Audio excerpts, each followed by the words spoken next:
Trev, we mentioned earlier on that we need to renew the wall. So how do we go about doing that? Well, the thing is, I've got the lads to take the copings off first place, and then we're going to see what's underneath, because what we need on this wall, we need a good footing. So what we'll do is I'll put a 4-inch footing in, so that's a good base for the stone wall to be built on. OK, well, we best get cracking because the boss is watching.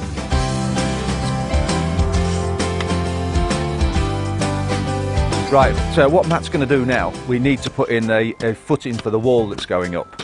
And Matt's going to dig down to around 75 mil to put a concrete footing in, which will then put the base for the wall to go on. And of course then it starts building. So this is going to come out now, and then we'll introduce the concrete into the footing.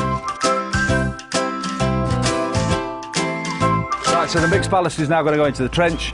Matt's going to level it out. It's important that the footing is actually is level to take the wall. If it's not level, obviously you're going to have a wonky wall, which we don't want. As you can see, the mix itself is semi-dry, which is what we want. We don't want it slopping around all over the place, because it's a fact that cement, the wetter it is, the weaker it is. So once we get this levelled out, we'll put a spirit level on it, tamp it down, and then it'll be ready to take the wall.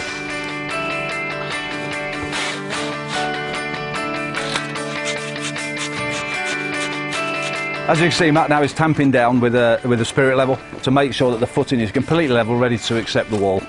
And once that's done, we'll just leave that. We'll leave that 24 hours for it to cure off, and then we'll be able to build on it.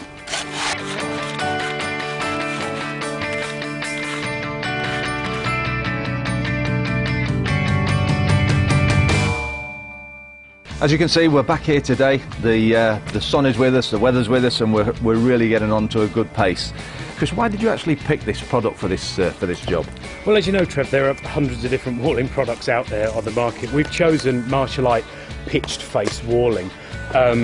This suits this scheme down to the ground, really. It matches the paving, it's got a nice contemporary look about it. There are 2 different sizes in this particular scheme, so in terms of matching it up and making the project suit the overall style of the house, this is absolutely perfect product for it. Yeah, I think it's good for here as well, because what we've got here is we've got a bit of a retaining wall, and the client has decided they don't want a double skin wall, they want a single skin wall, and because we're only going up 3 or 4 course, it's absolutely ideal for this situation. Fantastic. That's good. As you can see, Matt is introducing the bricks onto the footing that we did earlier.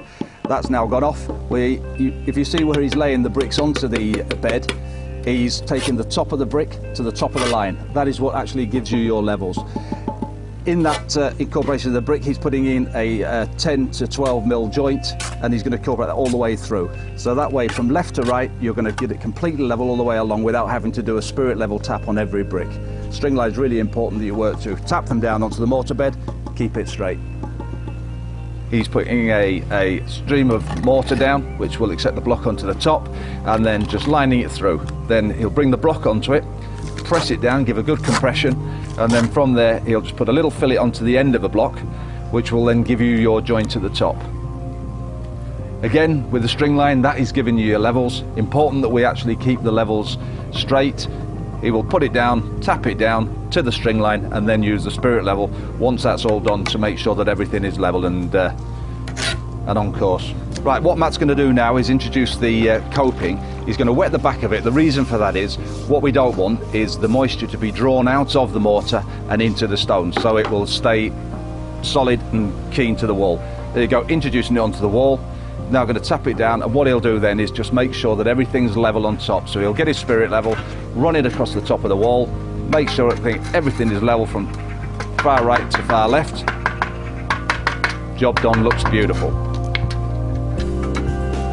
Once Matt's put the wall up, you see the joints, then what you'd normally do is strike that off with a jointing iron. Now this is a jointer we're going to use, and depending on the weather, we touch the point just to see that it's just got a bit of resistance, not too wet, just nice and dry, and then Matt will now point it in. The reason this gives a nice finish to the wall, and it also gives a nice recessed joint which shows the wall into its best. As you can see, as he's striking it through, you get the snots onto the paving, you just clean those up, but as you can see it's pretty dry at the moment, which is nice, so you get a nice textured finish to it. As you can see, once Matt's actually finished doing all the pointing in, he'll then get a soft brush, and then he'll just stroke it over the face of the wall, and it'll just take the rough edges off and give a nice textured finish to the wall.